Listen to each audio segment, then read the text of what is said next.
BJP प्रदेश कार्यालय इस समय हम खड़े हैं। आपको बता दें कि आज केंद्रीय गृह मंत्री अमित शाह और राष्ट्रीय अध्यक्ष जेपी नड्डा का यहां पर आने का प्रस्तावित कार्यक्रम था, लेकिन उस कार्यक्रम में अभी कुछ तब्दीलियां देखी जा रही हैं। कहा जा रहा है कि जगतपुरा स्थित एक निजी होटल में दोनों ही प्रमुख नेता वहां पर पहुंचे और जितने भी लोग उनसे मिलना चाह रहे थे, अपनी अपनी जो हम कह सकते हैं बायोडाटा जो उनको देना चाह रहे थे, जो संभावित उम्मीदवार हैं या जो भी टिकट के दावेदार हैं, वो सभी लोग वहाँ पर पहुँचे हैं। और कल दोनों ही प्रमुख नेताओं का संघ कार्यालय जाने का भी प्रस्तावित दौरा है। हमारे साथ में कुछ लोग यहाँ पर खड़े हैं, उनसे भी जानेंगे। सर, आज केंद्रीय गृह मंत्री अमित शाह और राष्ट्रीय अध्यक्ष जेपी नड्डा जी आज यहाँ आने वाले थे, लेकिन उनके प्रोग्राम में कुछ तब्दीली की गई है। आने वाले विधानसभा चुनावों को देखते हुए कई संभावित टिकट के दावेदार हैं जो उनसे मिलना चाहते हैं। अब सभी लोग वहाँ पर पहुँचे हैं, क्या कहना चाहेंगे?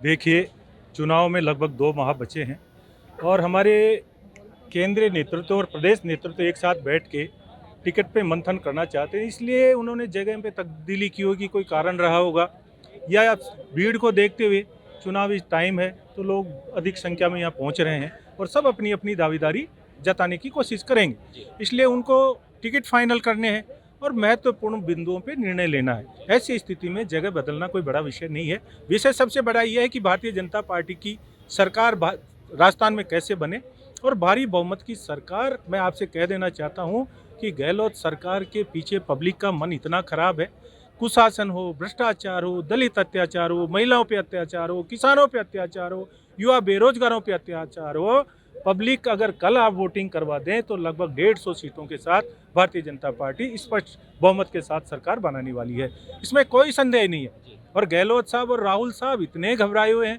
राहुल तो 2-4 दिन पहले कह ही गए कि हमारी अगर स्थिति कमजोर है तो राजस्थान में है, इसका मतलब वो मैदान छोड़ चुके।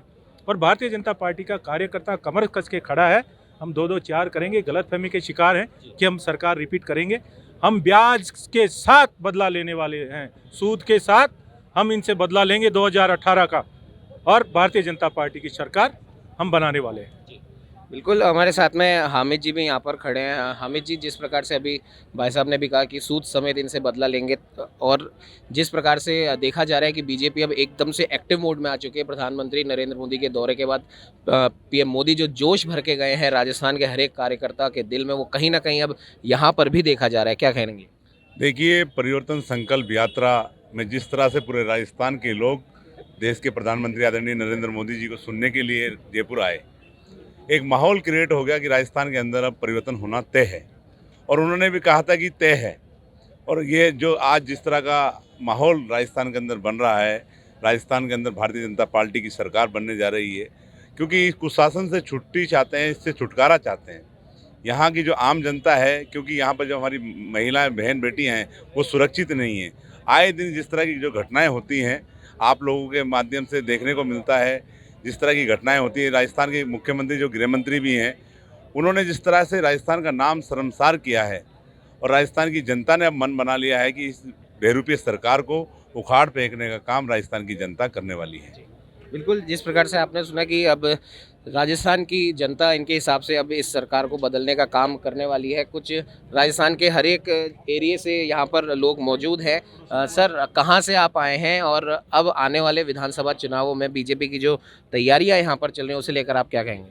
जी सर, मेरा नाम अंकुर सालोदिया है। मैं निवाई विधानसभा क्षेत्र से आया हूँ और विधानसभा की तैयारी को देखकर यहाँ आज लग रहा है, इस माहौल को देख के लग रहा है कि बीजेपी आने वाली है। जो हमारे परिवर्तन संकल्प यात्रा हुई थी, जिसका सब जगह बहुत भव्य स्वागत हुआ, लोगों का हुजूम आया देखने के लिए, जो सपोर्ट हमको यहाँ मिल रहा है, उसको देख के लग रहा है कि कांग्रेस की जो कुशासन की नीति है वो सबके सामने उजागर हो चुकी है। अब जनता ने मूड बना लिया है कि ये जो रेवड़ी वाली बात चल रही है, अभी जो लोक लुभावन मुद्दे, ये गिफ्ट बांटे जा रहे हैं, जनता सब समझ चुकी है। अब जनता ने अपना मूड बना लिया, अब बीजेपी की सरकार आएगी। ये निवाई से ये पधारे हैं अंकुर जी। दूदू विधानसभा क्षेत्र से सुभाष बैरवा हमारे साथ में, ये भी तैयारी कर रहे हैं। अब इनसे भी जानेंगे इनकी क्या तैयारियां चल रही हैं, और केंद्रीय गृह मंत्री अमित शाह से ये भी मिलने आए थे अपनी दावेदारी उनके समक्ष पेश करने के लिए। क्या कहना चाहेंगे? सर, मैं पहले तो दूदू विधानसभा की गतिविधियों के बारे में बात करूंगा, क्योंकि वहाँ का जो माहौल है बिल्कुल ख़राब है। कारण कि बाबूलाल नागर जो निर्दलीय प्रत्याशी है वो जीत जाता है और भाजपा का जो पूर्व विधायक है प्रेमचंद बैरवा वो हार जाता है। कारण कि वहाँ पर पार्टी को तोड़ने के अलावा और कोई अच्छा काम नहीं किया। मैंने जब ग्राउंड पे वहाँ पर सक्रिय होने का काम किया तो वहाँ पर कुछ लोग बाहर निकल के आए। उसके बाद वहाँ पता चला कि उन लोगों की जो रणनीतियाँ है उन्होंने 2-4 लोगों के साथ मिलके ही काम किया, बाकी जनता के बीच में कभी गए नहीं। मैंने जब ग्राउंड पे काम किया तो जनता का रुख मेरी तरफ जब रुझान आया तो वो उन लोगों का बढ़ावा मिला कि सुभाष जी आप तैयारी करें, हम लोग आपके साथ हैं। मगर हम आज इस तरीके से यहाँ पर आए बीजेपी कार्यालय में, हमें बड़ी उत्सुकता थी, खुशी है हमारे दिल में कि आज जेपी नड्डा जी यहाँ पर आ रहे हैं और अमित शाह जी यहाँ पर पधारे गृह मंत्री। तो हमारा एक ही था कि हम उनसे मुलाकात होगी या फिर उनको हम अपना बायोडेटा देंगे और हमारा एक ही नेतृत्व रहेगा कि अब की बार बीजेपी नौजवानों को टिकट दे, जिससे कि भाजपा का एक नया संकल्प राजस्थान में आए। क्योंकि राजस्थान में जिस तरीके से कांग्रेस की जो कुशासन सरकार है, जिसने भ्रष्टाचार, पेपर लीक जैसे प्रकरण किए हैं, वो बिल्कुल गंदा काम किया है कहीं न कहीं देखते हुए, जो नौजवानों के भविष्य के साथ खिलवाड़ किया है, महिलाओं के साथ अत्याचार किया है, दलितों के साथ अगर बात की जाए तो दलितों के साथ जो अत्याचार हुआ है वो बिल्कुल कहीं न कहीं सामने नकारा साबित हुआ है। तो कोई भी सुरक्षित नहीं है इस चीज़ को देखते हुए। और दूदू विधानसभा में अब की बार अगर भाजपा से टिकट की दावेदारी में मिलता है तो मैं ये कहूँगा कि भाजपा पूर्ण बहुमत के साथ दूदू विधानसभा में आएगी और 2023 विधानसभा में कांग्रेस को उखाड़ फेंकने का काम करेगी। आपने देखा भाई, हर एक व्यक्ति जो भी यहाँ पर अपनी अपनी तैयारी के साथ है, हर एक व्यक्ति अपनी बात बीजेपी आलाकमान तक पहुँचाना चाहता है अपने अपने तरीके से, और वो ये दावा कर रहे हैं कि अगर उन्हें टिकट मिलता है तो आने वाले विधानसभा चुनाव में बीजेपी को बम्पर वोटों से वो जिताएंगे। आप कहाँ से आए हैं? हम ब्यावर जिले से आए हैं। ब्यावर विधानसभा क्षेत्र है हमारा। ब्यावर विधानसभा क्षेत्र में शंकर सिंह जी रावत हैं जो विधायक हैं, 3 बार से लगातार विधायक है। ब्यावर जिले की एक ही मांग है कि शंकर सिंह जी रावत को चौथी बार टिकट मिले, और वो भारी मतों से जीत के आने वाले कैंडिडेट है। इसीलिए हम यही कहने आए हैं यहाँ पे कि शंकर सिंह जी रावत को फिर रिपीट करें और चौथी बार उनको टिकट दिया जाए। क्या कहना चाहेंगे आप? सर, मैं नौलगढ़ से कहना चाहूँगा कि नौलगढ़ आज तक भारतीय जनता पार्टी का खाता नहीं खुला है। हम अमित शाह जी को ये बात पहुँचाना चाहते हैं आपके मीडिया के माध्यम से, अगर जाट कैंडिडेट को टिकट देते हैं, अगर महिला में दिया जाए तो डॉक्टर सुमन कुलरी है, अगर पुरुष में दिया जाए तो राजेश जी कटेवा है। अगर जाट कम्युनिटी को इस बार दाव खेला जाता है भारतीय जनता पार्टी तो 50,000 से जीत के आ सकती है। अन्यथा भारतीय जनता पार्टी के लिए चुनाव जीतना थोड़ा बहुत ही एक संघर्ष का विषय हो जाएगा। इसलिए हम अमित शाह जी को आज ये आपके मीडिया के माध्यम से मैं पूछना चाहता हूं कि मैं तो छोटा सा कार्य करता हूं, अगर अमित शाह जी इस बात पे गौर करते हैं कि राजेश जी कटेवा या डॉक्टर सुमन कुलरी को टिकट देते हैं तो भारतीय जनता पार्टी का टिकट नौलगढ़ से 50,000 से जीत के डॉक्टर राजकुमार शर्मा को हरा सकते हैं। अन्यथा तो बड़ा मुश्किल काम है।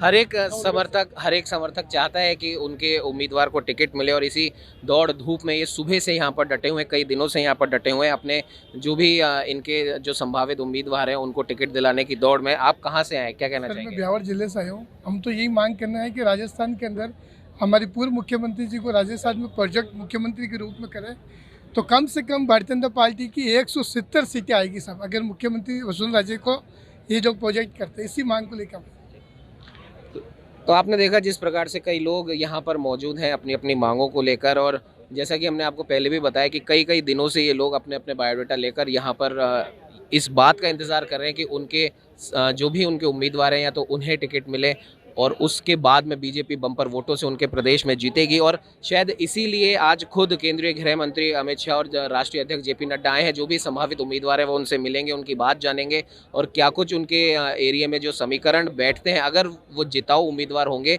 तो जाहिर सी बात है बीजेपी आलाकमान ये पहले से तय कर चुका है कि इस बार जिताऊ उम्मीदवार को ही टिकट दिया जाएगा। कुछ और लोग भी हमारे साथ मौजूद हैं, उनसे भी जानेंगे। क्या कहना चाहेंगे आप? हाँ, मैं मकराना से हूँ और पार्टी के लिए समर्पित हूँ और हमारी राष्ट्रवादी कार्यकर्ता हूँ, और इसलिए मैंने भारतीय जनता पार्टी को चुन रखा है। और 1977 से मैं पार्टी में या जनता पार्टी के समय से काम करता आ रहा हूँ, और मैंने 3 बार दावेदारी भी की थी और दावेदारी में मेरा नाम भी रहा था। इस बार क्या है कि जो गहलोत सरकार पूरे भ्रष्टाचार आकंठ में डूबी हुई है और तुष्टिकरण की राजनीति कर रही है, इसलिए थोड़ा अब ज़्यादा मन है कि इस बार टिकट लेके चुनाव उस कांग्रेस के खिलाफ जीते हैं। और अभी ऐसा जो मकराना का समीकरण है वो भी ऐसा ही है कि अगर पार्टी मुझे उम्मीदवार के रूप में चुनती है तो वो निश्चित रूप से विजय प्राप्त करेगी और हम इस गहलोत सरकार को उखाड़ फेंकने में सक्षम होंगे। तो ये आपने सुना जिस प्रकार से तमाम लोग यहाँ पर मौजूद हैं, हर एक अपनी अपनी दावेदारी यहाँ पर सिद्ध करना चाह रहा है कि हम अगर हमें या फिर हम ये जिन भी उम्मीदवार के कार्यकर्ता के रूप में यहाँ पर आए, अगर उन्हें टिकट मिलता है तो बीजेपी को ये बम्पर वोटों से जितवा कर वहाँ से लाएंगे। और हर एक व्यक्ति बार बार इसी बात को दोहरा रहा है कि उनके प्रदेश की जनता या फिर हम कह सकते हैं उनके एरिया की जनता, उनके ज़िले की, उनके गांव की, उनके धाड़ियों की जो जनता है वो वर्तमान कांग्रेस सरकार से त्रस्त हो चुके हैं और इस बार सभी लोगों ने एक होकर ये मन बना लिया है कि अब की बार इस सरकार को बदलेंगे और आने वाले 10 सालों तक, ना सिर्फ 5 साल बल्कि आने वाले 10 सालों तक बीजेपी को सत्ता में ही काबिज रखना है। नवतेज टीवी के लिए उमंग माथुर, जयपुर। देश और दुनिया की हर बड़ी खबर के लिए सब्सक्राइब करें नवतेज टीवी और पल पल के अपडेट्स के लिए बेल आइकन को दबाना ना भूलें, क्योंकि आपकी खबरों का भरोसेमंद साथी है नवतेज टीवी।